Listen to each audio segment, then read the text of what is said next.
Before starting the video, the following video may contain some spoilers. Please watch at your own discretion.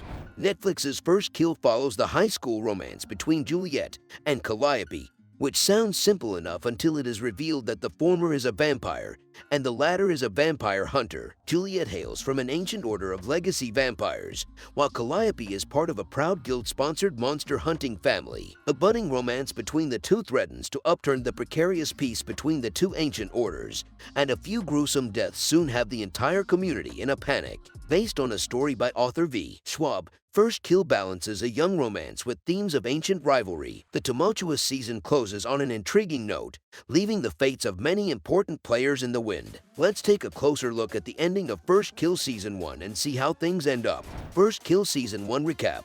The series opens with Juliette introducing her ancient legacy vampire family. Still an uninitiated vampire, she goes through disorienting spells and stays calm by swallowing capsules of blood. Despite her family's insistence, Juliette cannot bring herself to kill another human and is thus unable to feed like a regular vampire. When she first crosses paths with Calliope, the new girl in school, Juliette is transfixed. Her obsession with Calliope soon turns into a kiss that the two share during a high school party. However, Calliope hails from a family of monster hunters and knows Juliette's true identity. During their kiss, the latter tries to bite Calliope, who reacts by stabbing Juliette with a stake. As news spreads of a budding romance between the vampire and the monster hunter, both families grow concerned. Calliope and Juliette fight to stay together, and in the process, they both get their first kills. However, things get chaotic when the vampire side begins killing people, resulting in the formation of a local vigilante group known as the MAAMs. The two protagonists are uncontrollably drawn to each other even as their families try to keep their respective orders at bay to avoid an all-out war between vampires and hunters. Meanwhile, an internal rift in Juliette's family reveals that her father, Sebastian, is not a pure vampire, but a human who was turned into one. This leads to an argument between Sebastian and his matriarchal mother-in-law, Davina, in which the former kills the latter. The family keeps the murder secret but now lives in fear of the vampire order finding out that their leader Davina has been killed. Secretly, Davina's powerful rank of Keeper of the Emerald Malkia transfers to her daughter. FirstKill Season 1 ending. What happens to Theo? How does Theo turn into a vampire?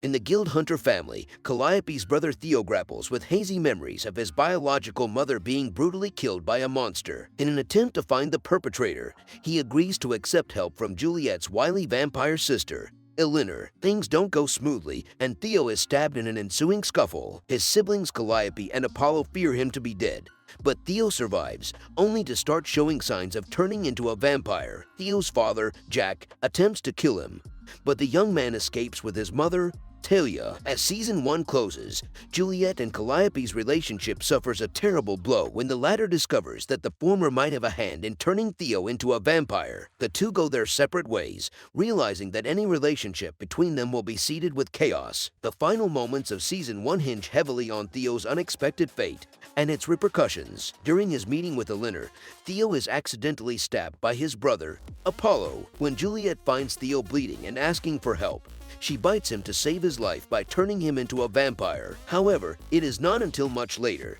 when he starts getting a thirst for blood, does Theo's family realize what has happened. Calliope's hunter family is put in a ghastly predicament because of Theo's conversion into a vampire. The family known for killing vampires is forced to live by their code, and as Jack prepares to kill his son, Juliette intervenes. She explains how Theo, as a new vampire, is thirsting for blood before letting him feed on her arm. Watching Juliette help Theo with his vampiric habit causes a major rift between her and Calliope. Despite Juliette's attempts to quell the family, Jack remains adamant about killing his son. Talia grudgingly agrees but then helps Theo escape. In the end, Theo is missing but alive. However, his life is in constant peril because he is now hunted by his own family and guild. Since Juliette is the one that turns him into a vampire, we could also see some form of bond between her and Theo begin to appear. Do Juliette and Calliope break up? The breathless season closer sees the central relationship between Juliette and Calliope break down.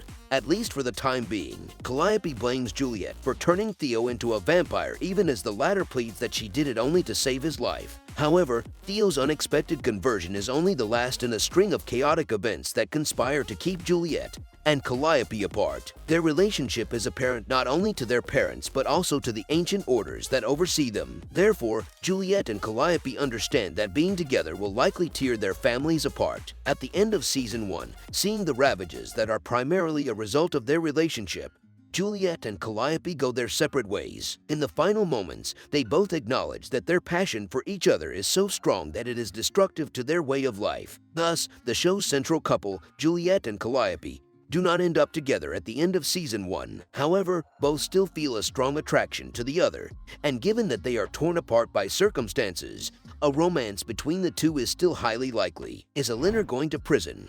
Elinor also faces a surprising fate at the end of Season 1 as she finds herself in the clutches of the law. For a character as confident and self-assured in her power as Elinor, being at the mercy of a police detective is almost comical. Despite her father's assurances of a lawyer, however, things don't look too good for Elinor. Thanks to her vengeful brother, Oliver, the detectives find Elinor's collection of identity cards that she retains as keepsakes from her victims. This is as incriminating as any proof that can be found, and Elinor could likely be imprisoned. However, prison might just turn into a boon for Elinor. The elder vampire sister has always coveted power, and having the entire criminal population of the prison at her disposal might be precisely what she needs. Elinor has certain powers over the minds of her victims, enabling her to wipe out parts of their memories. Combined with her more obvious vampiric powers, Elinor could very well take control of her fellow inmates and create an army to do her bidding. Also guys, if you like the video, don't forget to like and subscribe, as well turning the notification bell on so that you don't miss on such amazing upload in the near future.